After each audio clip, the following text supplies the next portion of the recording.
right, we are continuing our study in the book of Habakkuk, finishing our study in the book of Habakkuk tonight. So just a few words of review again.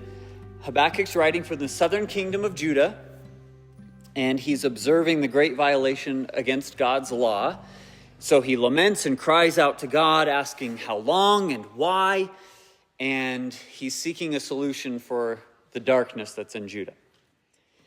And in response to his first series of questions, God had replied with the kind of shocking answer to Habakkuk that he said, look to the international horizon. Right? That's where your gaze should go if you want to see what I'm going to do. He's raising up judgment from Babylon. They were violent, they were blasphemous, they had made their own deities, and they were about to arrive. So probably some time passed, and Habakkuk was able to observe Babylon because he now knows their character. They've developed sort of a reputation for being violent and terrible. And he responded, as he now knows Babylon's character, by these pairs of apparent paradoxes. He says, we cannot die, but we're already dead. And you act when you see evil, but you're not acting. How can these things be? And when he says those things, he expresses, his frustration, confusion perhaps, and then he resolves to wait. He sets himself on the watchtower and waits for God's reply.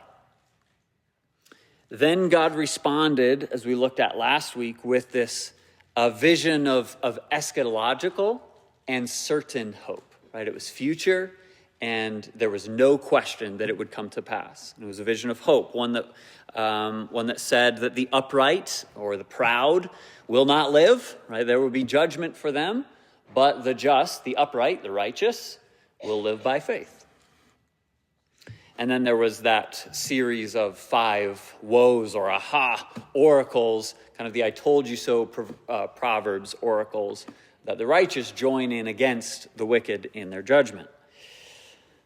So tonight we get to look at and hear Habakkuk's final song. And so this is his response to God's vision, and it's in a psalm form. It's a bit unique, particularly for the prophets. I believe that this is the only psalm in the prophets, at least that is designed or instructed to be used in the worshiping community. So there are some other times, there's loads of poetry and certainly many psalms all throughout the prophets. And then we had some longer psalms, like Jonah 2 was a psalm of Jonah's prayer from the belly of the great fish. But this is the only one that really looks like it came from the book of Psalms. So there's a superscription at the beginning, which is kind of unique to Psalms normally. It's a prayer of Habakkuk, the prophet, on Shigionoth. And then at the end of verse 19, like 19b, he says, to the chief musician with my stringed instruments. And then this passage also uses the common psalmic phrase or word, Selah, right? Think on these things, consider this. So all 3 of those are quite unique to the prophets. Here's a quote for you. I'm actually quite a bit tonight going to be quoting a commentator named Robertson. So when I'm referring to somebody, that's who it is. He says, by presenting his message in a form readied for rehearsal in the worshiping community, Habakkuk has prepared the way for the generations following him to enter into this same life of faith despite awesome calamities. So what he's saying is that this psalm then is Habakkuk understanding the reply of God to his questions and saying, okay, so you want me to write this vision, make it plain, and the vision is verses 4 through 6. Well, the application of that is chapter 3. So he's basically writing a song so that the Israelite nation can respond in the right way to chapters 1 and 2. So this is really the right response to God's answers. So because it's such a unit, let's just read through it once all together. And then we'll walk through it more slowly. It says, a prayer of Habakkuk, the prophet on Shigionoth. O Lord, I have heard your speech. and was afraid. O Lord, revive your work in the midst of the years. In the midst of the years, make it known. In wrath, remember mercy. God came from Teman, the Holy One from Mount Paran, Selah. His glory covered the heavens, and the earth was full of his praise. His brightness was like the light. He had rays flashing from his hand, and there his power was hidden. Before him went pestilence, and fever followed at his feet. He stood and measured the earth. He looked and startled the nations, and the everlasting mountains were scattered. The perpetual hills bowed. His ways are everlasting. I saw the tents of Cushan in affliction. The curtains of the land of Midian trembled. O Lord, were you displeased with the rivers? Was your anger against the rivers? Was your wrath against the sea, that you rode on your horses, your chariots of salvation? Your bow was made quite ready. Oaths were sworn over your arrows. Selah. You divided the earth with rivers. The mountains saw you and trembled. The overflowing of the water passed by. The deep uttered its voice and lifted its hands on high. The sun and moon stood still in their habitation. At the light of your arrows they went, at the shining of your glittering spear. You marched through the land in indignation. You trampled the nations in anger.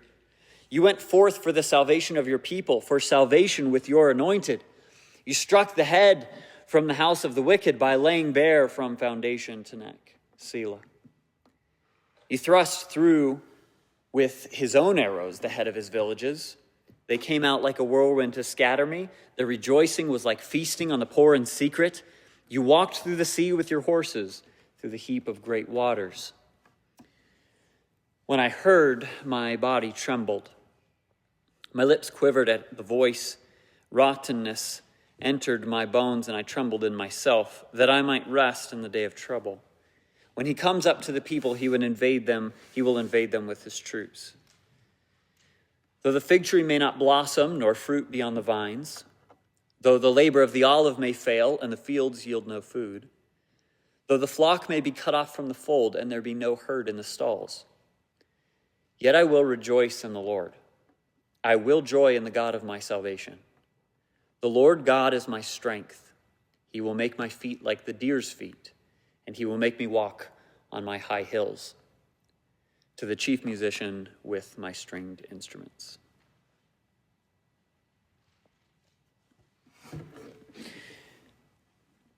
So this superscription begins. It's a prayer that indicates that Habakkuk is done now with his questioning and receiving answers. This is now his resolved response. The conversation is over. And so now he's going to lead the people again to this song of acceptance, to a song of worship. It's a song for them to learn because there are dark days that are coming, right? So it's a song to sing in exile, really. The Shigionoth, prayer of Habakkuk on Shigionoth is essentially impossible to decipher. It's used one or two times throughout the Psalms. It might be like a directive or a description. It could be a specific style of the music that was supposed to be used, or maybe a particular instrument that was intended to be used, like that accompanied this song. Something like that. We don't really know. There's a few that David used as well. I think one at least, maybe Psalm 7. That he uses the same term. So we don't really know. So Habakkuk begins with verse 2. This is kind of our introduction, and it's a remember mercy. I suppose you could theme it. But he hears and he fears, right? He heard what the Lord had said, and he was afraid. And I'm not totally sure if it's right to identify this as the fear of the Lord or simply terror, but his whole response has been, I believe, admirable, has been a life of faith still, how a faithful prophet would respond. So I think it may be both even.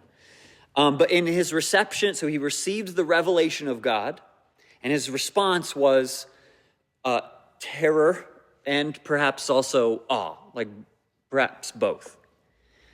And so he responds to that with three requests. In In all of life, there are times that perhaps God's revelation or what he said or the way in which he's interacting with prayer makes sense. And there's cases that it doesn't. And in this case, even to Habakkuk, I think it still may not make sense. He's trusting it, but that God is good and right and that God will keep his promises. But I don't know that he has resolution either. It's still a terrifying situation in front of him. And so he's responding with faith. But we would acknowledge along with Habakkuk, right, that God's ways are above our ways. His thoughts are higher than our thoughts. And there is something wonderfully terrifying about that. It is comforting to know he's in control and terrifying to not be in control, right? You fear what you don't understand. So Habakkuk requests three things: life, knowledge or understanding, and mercy. Those are his three requests. The structure of the second part of verse 2 could be really, the Hebrew's quite difficult, and it could be adjusted a little bit. So we're to where you would say, O Lord, I've heard your speech and was afraid. O Lord, your work, period. So he says, oh, like, this is yours to do, and I've heard it, and I'm terrified of it. And then you'd say, in the midst of the years, revive. So in the midst of the years, revive. And then in the midst of the years, make it known. In wrath, remember mercy. So you could see those three then parallel requests. Now, in the midst of the years, this is, I believe, the only time that phrase is used in the Old Testament. So what does in the midst of the years mean? The Septuagint, interestingly, I didn't quite trace down the why of this, but they translate in the midst of the years as between the two beasts, revive. Between the two beasts, make it known. In wrath, remember mercy. And that has led a lot of people to paint this as a nativity scene. Actually, it was the interpretation of Origen. It was sometimes right and often wrong early church father. And he interpreted this as like the donkey and the cow next to Christ. And so here's in the midst of these, here is light and life and knowledge and mercy is Christ. Okay, a little bit over the top, but I thought it was amusing, so I shared it.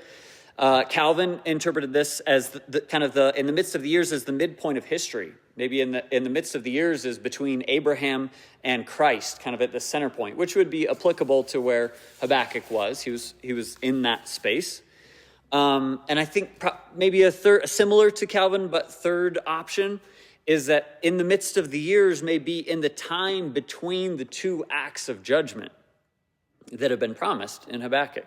So here's a quote: in the time between the purging judgment, which is what Habakkuk initially prayed for and then was surprised at how violent the answer was. So the purging of Israel that must fall on the house of God itself. And then the consuming judgment of the proud and Babylon that would follow in order to avenge God's elect. In that crucial period, before the destruction of God's enemies, may the Lord be sure to preserve life. And that makes sense because that is the space that Habakkuk is really writing this psalm toward.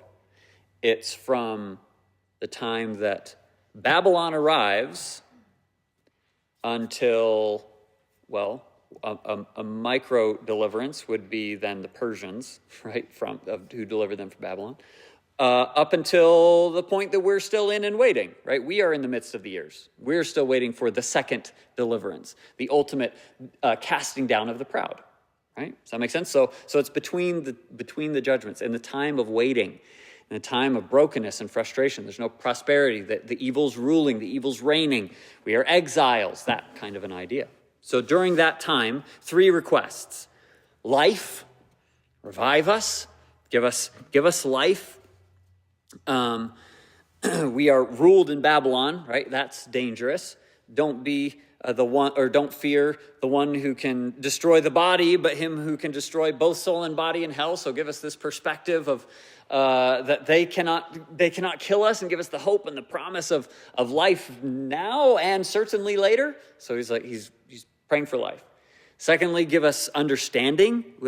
Please make it known, make it clear, make the way clear. Give us insight and discernment. Help us to not lose sight of what you're doing, because that's highly difficult when you're ruled by Babylon. Willingness to trust, maybe, that the plan, that God's plan that he's designed for the believing is a good one. And then in wrath, which is probably not best wrath, but best trembling. In the trembling days, which is the midst of the years, the time between, in trembling, remember mercy. So mercy's this, it's very, very, very Peter-like language, right? We're trusting God for sustaining life in the face of terrible enemies. We don't belong here. We're trusting that God is going to lead us safely home. We're trusting that when God comes with judgment on others, that we're not going to be counted in that judgment. There would be, please be merciful to us. Pray that this is actually going to be true, that I'm not just going to get swept away with Babylon or with the ultimate destruction against the proud. This wrath, so it's used 4 times in the song. If you look down in verse 7, I saw the tents of Cushan in affliction, the curtains of the land of Midian trembled. That's the same word. And then verse 16, when I heard, my body trembled, same word. My lips quivered at the voice, rottenness entered my bones, and I trembled in myself. So that's really the idea, is that throughout the song, one of the themes of the song is kind of Psalm 46-ish, where the point is the uncertainty. The point is the trembling nature of all sorts of things in the song, right? The days are trembling, the enemies of God are going to tremble, and Habakkuk himself is trembling. That's one of the emotions, I think, of the song.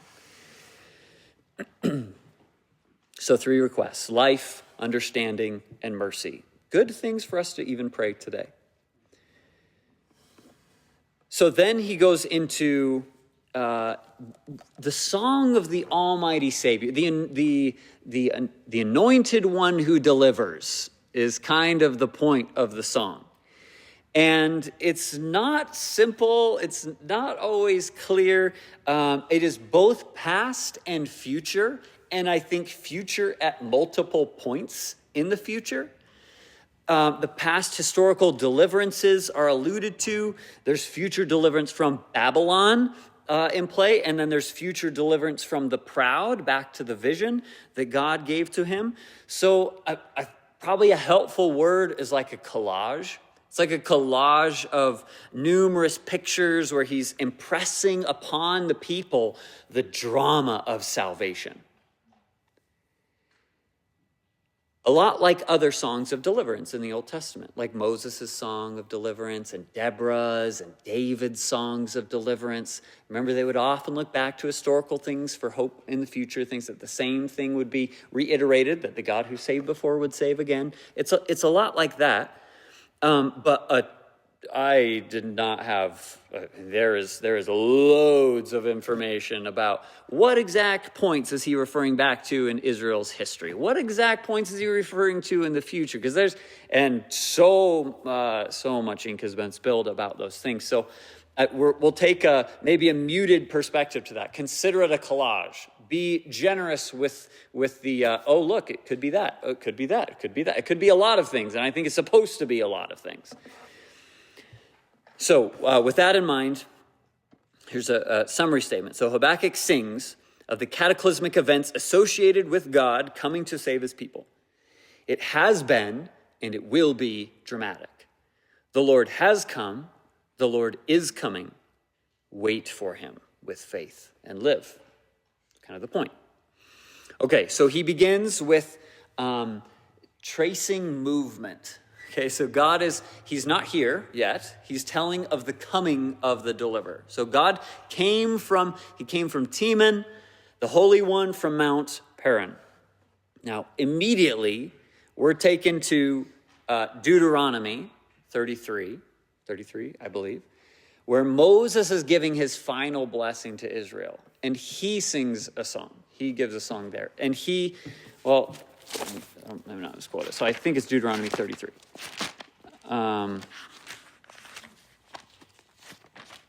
Okay, so his final blessing on Israel. This is a blessing which Moses, the man of God, blessed the children of Israel before his death. And he said, "The Lord came from Sinai and dawned on them from Seir and shone forth from Mount Paran. And he came with 10,000s of his saints. From his right hand came a fiery law for them." And he continues. But there's a lot of similarities already in how he starts. The Lord came from these mountains, very similar to Habakkuk. There's light, very similar to Habakkuk in verse 4. And he's bringing the fiery law. So he's referring initially back to Sinai, right? And not just Sinai, but the movement of God from out of Egypt into Canaan and what follows. That's kind of the whole idea that we're going to get in this song. That there are snapshots from that entire trip, you might say. Back from captivity in Egypt, God's deliverance in exile, Mount Sinai, the Red Sea. I was out of order, but the Red Sea, then into Canaan, perhaps even with some of the Judges incidents and beyond. Okay, so he's moving through salvation history. So Teman is generally to the south, normally associated with Edom, which is sort of southeast of Israel now. And Paran is nearer to Egypt and Sinai, so he's sort of tracing some spots that God was delivering them back through history. So the remainder of the first part of the song, which is verses 3 through 7. 3 through 7 is kind of our first half of the song. And so in the remainder, and this is not original to me, but the remainder develops three things: the extensiveness, the intensiveness, and the effects of the glory of God. So the extensiveness of it first is the second half of verse 3. His glory covers the heavens, and the earth was full of his praise. This entire thing is all poetically parallel. A lot of A-B-B-A is the most common arrangement. We won't really get the chance to look at too much of that tonight. But you can see here from the highest places in the heavens to the lowest places in the earth, there is not a spot that isn't blanketed with the glory and the praise of God. Now, it's at his arrival, right? He's describing the deliverer coming to them. So it's sort of a theophany, or the painting of a picture of the arrival of God. And so when he arrives, certainly he is glorious. And the idea is that everyone must respond with praise. So there's some future ideas wrapped up in that. When he arrives, everyone sings, because they must. So there's the extent or extensiveness of the glory of God.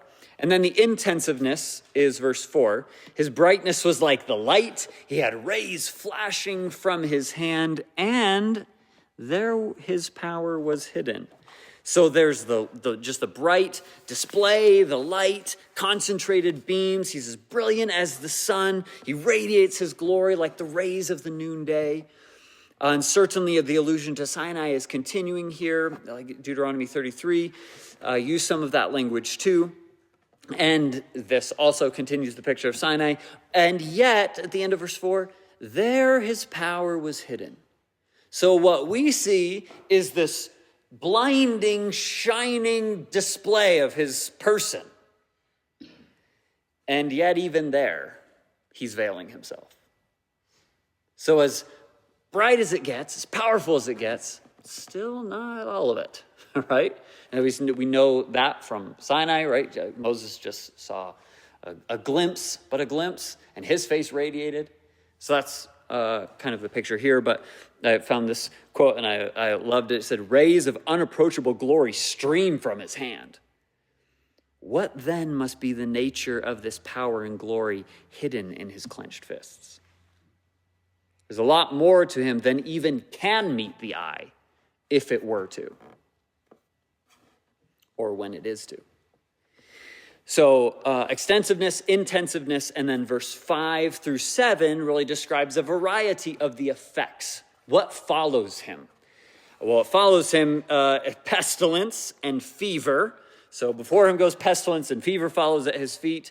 That may remind us of Egypt and all of these plagues that God brought upon people for his enemies for the salvation of his people. And there's a trail of destruction following this deliverer. Then there's this picture of, in verse 6, he's arrived, right? He stands and he measures. He looks. Okay, so he's there. He's present now in the movement. And what he does is, I think just because we spent some time with the teens in the book of Mark, well, after the triumphal entry, what did Jesus do? Well, he went to the temple and he looked around.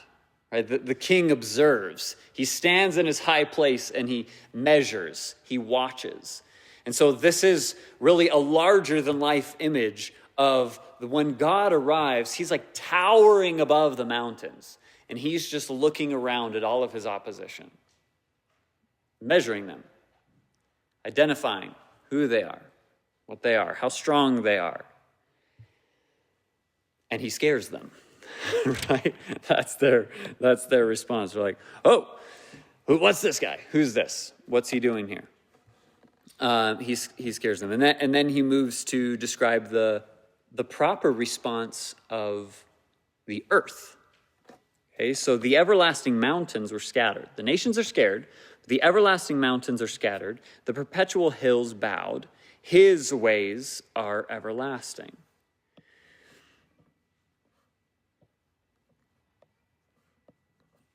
Okay, so the greatest of our pieces of earth, from the very foundations to the heights, it's all these gargantuan rocks, right? And these mountains, when this king arrives, bow before him, right? They acknowledge, you have made us, you move us, you do what you want, and the creation responds with appropriate praise. And even these everlasting mountains, right, as old as the earth is, are contrasted with his ways are everlasting. It's like the greatest that earth has to offer is far overshadowed by the greatness of this delivering king.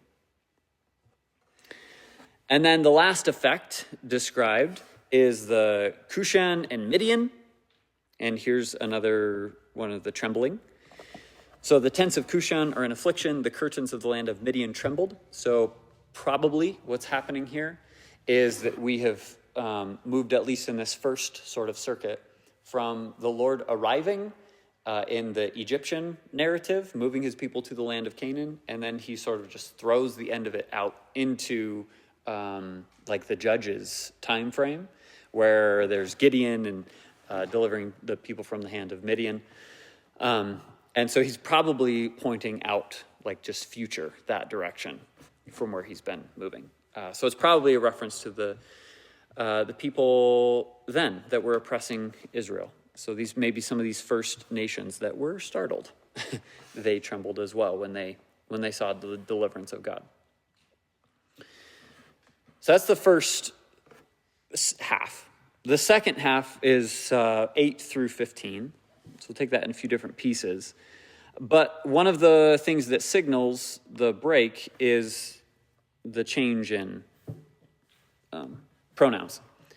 So he moves from all of the third-person pronouns, like this is the description. He came from the mountains, and he did this, and the people trembled before him, to now he asks a question. Were you? And the whole thing now is you, what God is doing. It's a dialogue, really. So he says, beginning in verse 8, "O Lord, were you displeased with the rivers? Was your anger against the rivers? Or was your wrath against the sea that you rode on your horses, your chariots of salvation? Your bow was made quite ready. Oaths were sworn over your arrows, Selah. So he now introduces this watery idea. And there's something that he uses throughout the rest of the song. Rivers, sea. And that could take us to a number of different snapshots in Israel's history, all the way back again to the Nile River, when God used a river against the people. He struck it and it became blood, right? Could be some of your anger against it, your wrath against it sounds, and the sea imagery sounds more like the Red Sea. Like, why did you hit it, right? Why did you split it? And then you used it to overwhelm the people. It could be the Jordan River as the people moved into the land. The river Kishon. There's a variety of places that this could look back to where God demonstrates his authority over the rivers and the seas. And Hosea asks this ironic question that he'll actually answer closer to the end. He says, are you displeased with the water? Why are you using the water in this way? So that you rode on your horses, your chariots of salvation. He's beginning to paint God as this mighty war hero with an immeasurable arsenal at his disposal. When he calls for his war horse, when he calls for his chariot, and he mounts up to ride, no one can stand in his way. He will deliver who he sets out to deliver. And this is the first mention of the intention of the song. It's a song trusting God's salvation. Again, a song trusting that the just will live by faith. So he brings it up here, and then it'll be very strong in a moment in verse 13, and then he uses it one more time in verse 18. But salvation is probably one of the other, if not the premier key word. Continues just the military imagery. Your bow was made quite ready. Oaths were sworn over your arrows. Probably not incredibly important, but technically this isn't the word arrows. It's like rods. Probably either like a spear sort of image is probably more true to the words.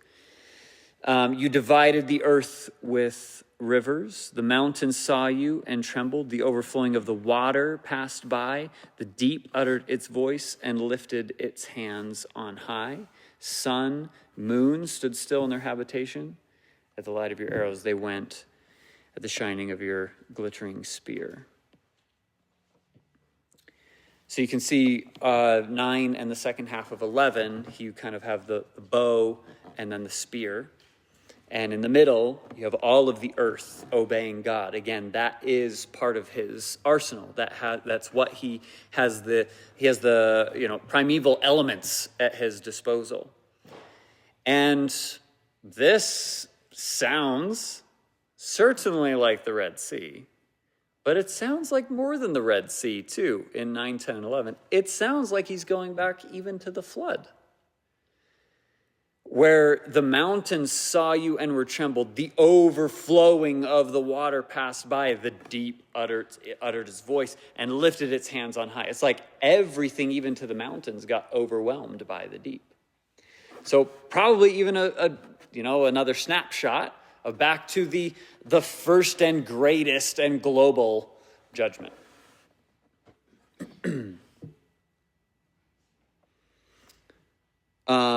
Then verse 11 is, I don't know what else it could be aside from the long day in the book of Joshua 10, when God had the sun stand still and he allowed the day to be longer so that Joshua was able to rout the enemies. It seems like what's the order of things at this point? How do you go from flood to Joshua's the sun standing still day? I don't really know, but it seems like it's, again, just this collage. Partially because Habakkuk's throwing everything that he has at this terrifying reality that's in front of him. So in verse 12, we have the answer to the question in verse 8. Lord, were you displeased with the rivers? Was your anger against the rivers or your wrath against the sea? You marched through the land in indignation. You trampled the nations in anger. That's what he's mad at. He's mad at the people who have opposed him. He's mad at the oppressors. He's mad at the proud, those who are identified as not upright in chapter 2, verse 4. Verse 13 is the key verse to the song. You went forth for the salvation of your people, for salvation with your anointed. So there you have salvation again, twice, and the anointed of God that's mentioned. The mention of the anointed, it is highly significant. This is unusual language. Actually, even in the Old Testament, the anointed is not brought up very many times, and particularly not in the prophets. So there's two possibilities. The one that's, most obvious is the Messiah, right? That he's referring to the true and better David, the anointed one that's promised. And then because it is quite interesting, if you look over for a moment in Isaiah 45, I'll just read the first verse for you. Isaiah is prophesying of King Cyrus, and he starts out in 45:1. Thus says the Lord to his anointed, to Cyrus, whose right hand I have held, to subdue nations before him and loose the armor of kings, to open before him the double doors so that the gates will not be shut. I will go before you and make the crooked places straight. I will break in pieces the gates of bronze, so on and so forth. And so it seems as though Cyrus is also identified as an anointed one. And Cyrus is the one that's going to deliver Israel from Babylon. So at this point in the depth to which I've studied it, I actually think it may be intentionally referring to both. Because Habakkuk's following Isaiah. He has Isaiah. And there, Cyrus, as the only other point in the prophets, identifies the word anointed. And Isaiah identifies it in this vision as Cyrus as being one of the anointed of God for deliverance, right? For salvation, for his people. Deliverance from Babylon. And so I think it probably is both. I think it does look down history, look out forward through history, and say that the means of God's deliverance, of his salvation, is his anointed. So from Babylon, God rose up Cyrus, and he delivered the people from Babylon. And certainly, in a far truer and better and more ultimate way, we have the true and better David, the ideal David, the Messiah, that is the means by which God is going to accomplish salvation for his people. Then he describes a little bit about what he's going to do, how he's going to do that. God cuts down the leadership, the head of the house of the wicked. He cuts down the leadership of the nations. And it's kind of a descriptive phrase here, by laying bare from foundation to neck.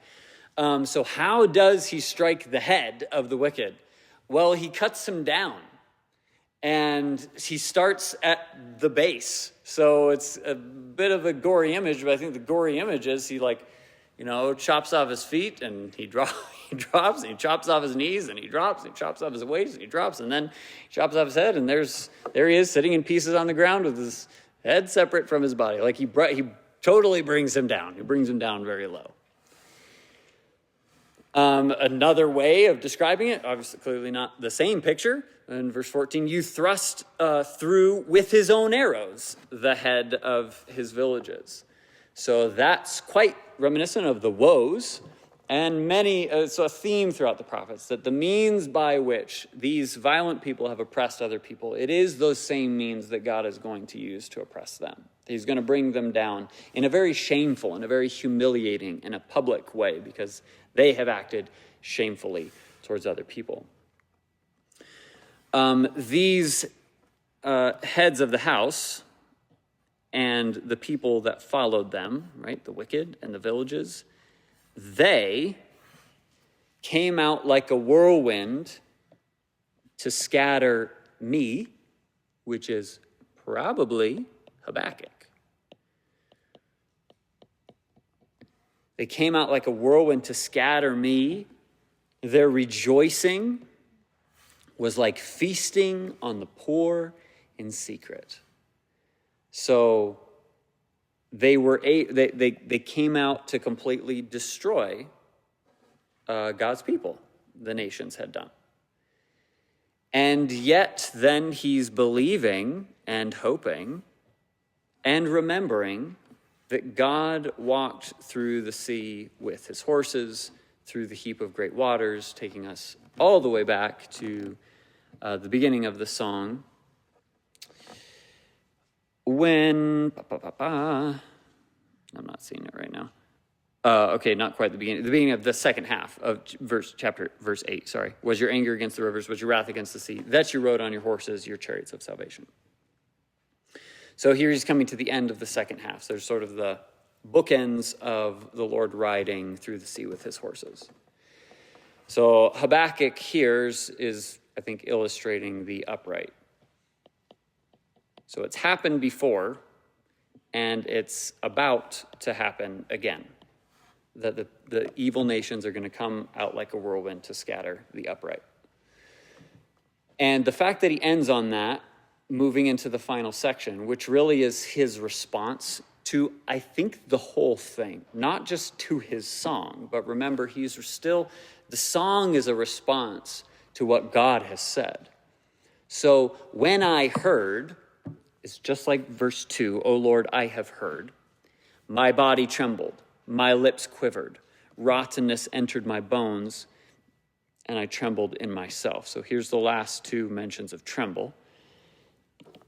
And everything about Habakkuk is shaking. He's literally at least quivering, probably sitting in the corner shaking, maybe seizing, like he just can't even hardly handle the thought of what's going to happen. And it is, we just say words, but it's terrifying thought of what's about to happen to his people and to him.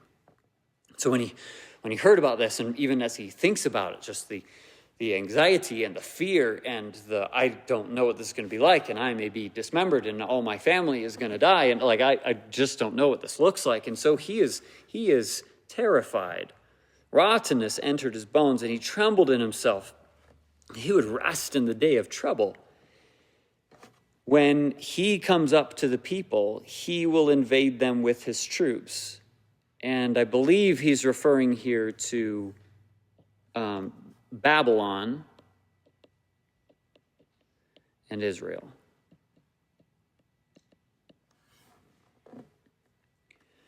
So he begins the end of his response by thinking about the terror that's about to strike them, that they are going down, that, well, he's just stunned. He's stunned. He can't speak, probably due to the judgment that is due for Israel. Then in 17, he recognizes the loss that is certainly going to happen. So it's really not a theoretical, well, if you come upon a time when the fig tree doesn't blossom, right? The fig tree's not blossoming. There's no fruit on the vines. It's 3 parallel lines. And he brings up all sorts of provisions, right? So the fig tree, well, there's no figs there. The fruit, nothing on the fruit, no grapes. The olive, no, that's out. The fields, no food there. The flock, that's cut off from the fold. Herd, no herd in the stalls. There's nothing anywhere, no provision, whether it's something that's essential or something that's bountiful. Everything is decimated. No fig cakes, no wine, no anointing oil, no cereal, no vegetables, no milk, no mutton, no wool. None of these needs or pleasures are any more available to Habakkuk and God's people. And that's certain. That's what God was telling him was going to happen. So the song encourages the people in their worship to acknowledge the reality of darkness, right? To acknowledge that this happens, and it happens at the hand of God by the people that he raises up for judgment. And even in the middle of those situations, between, in the midst of the years, right? In the midst of the years, or in the days of trembling, in those days, he ends with a beautiful word of resolve. I will rejoice in the Lord. I will joy in the God of my salvation. Right? So there's the last use of salvation. The Lord is my strength. He will make my feet like deer's feet, and he will make me walk on my high hills. So there's the Habakkuk's personal response to what's about to happen, this stunned awe and terror. There's the recognition of loss that's most certainly going to take place, from the bountiful to the essential. And his response, personally and corporately, his encouragement corporately, is that the people would determine and resolve to worship based upon the revealed word of God and not upon their circumstances. I will rejoice because of who God is. He is the God of my salvation. He has said in his vision that the just will live by faith. And so this song has to end with us trusting that the just will live by faith. And that is something to rejoice in. But if you just said that, if you just said the vision, hey, the proud are going down and the upright are going up, then I will rejoice. That's a good day for the righteous, right? And so even in the face of Babylon marching toward him, he has to say, I'm going to rejoice because you said you're going to accomplish it. You said it's future and it's certain. So I'm going to rest in that. Now, it doesn't really make sense that you could have 16 with how scared he is and have the end of 19. Why is he this trembling, moving, shaking, even the prophet himself is, to now saying he makes my feet like deer's feet? So there's the complete opposite of shaking. It's the foil, I suppose, or the shaking was the foil to the deer's feet in the song. Because deer's feet are steady, right? They're sure. So even a simple analogy from nature, which again is very proverbial, he says, basically, go to the deer, my son, consider their feet, and believe that that is the way in which God will establish us. We are going to experience life on the heights. He'll make me walk on high hills, right? Not just the plains. No. He'll make me walk on high hills confidently, in a sure-footed, untiring, bounding with energy sort of a way. That's the manner in which God is going to establish me. And that's the end of the song. So you can properly say that what Habakkuk is doing in verses 17 through 19 is that he is living by faith. He's putting all his eggs in that basket, in the basket of God, his Savior. If that doesn't happen, if that's not true, Habakkuk's not only a dead man, he's a fool. Right? He just died at the hands of Babylon for no reason.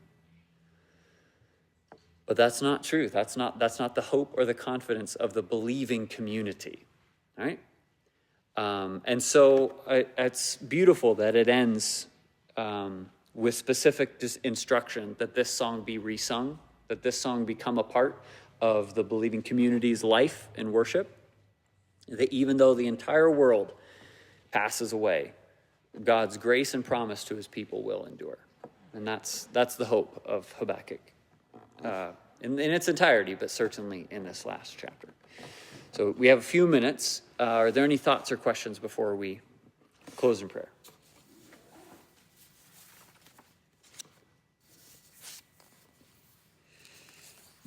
In verse 16, it says, I might rest in the day of trouble. I think that's a reference to escape. Like, that's in the first part, the trembling. Is that like, deliver me from maybe I'll get away without? Yeah, that one, or is that I think internal?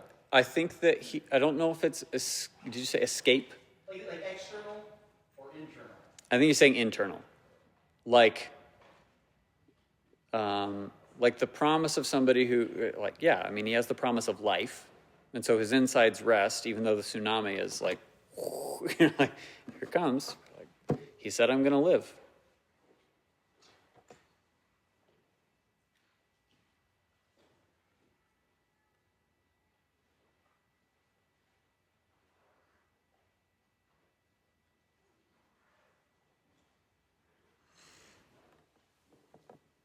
Yeah, Garrett, sorry.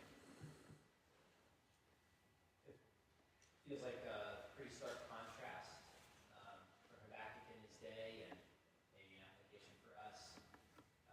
Like we work with and live around people who are just kind of riding on their circumstances, and maybe one way that the truth of the gospel goes forth is when they see Christians who rest even when things go haywire, so it seems, or that have confidence even when circumstances are uncertain.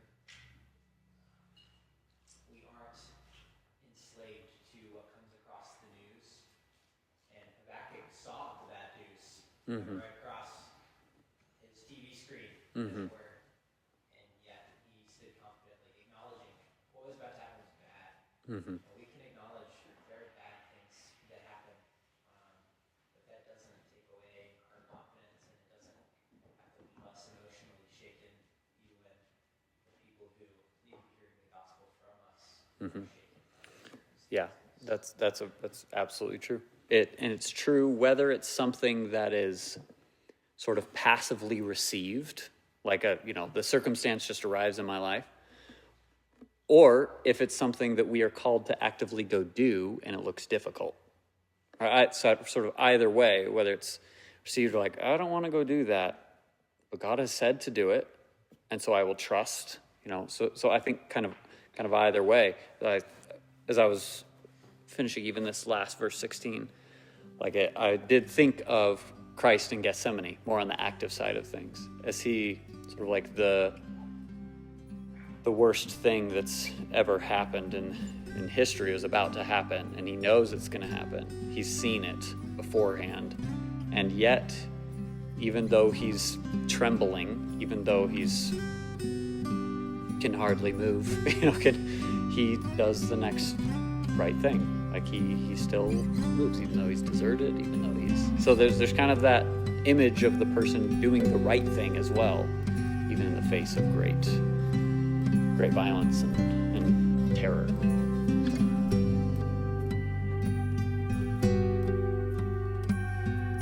All right, let's close in a word of prayer.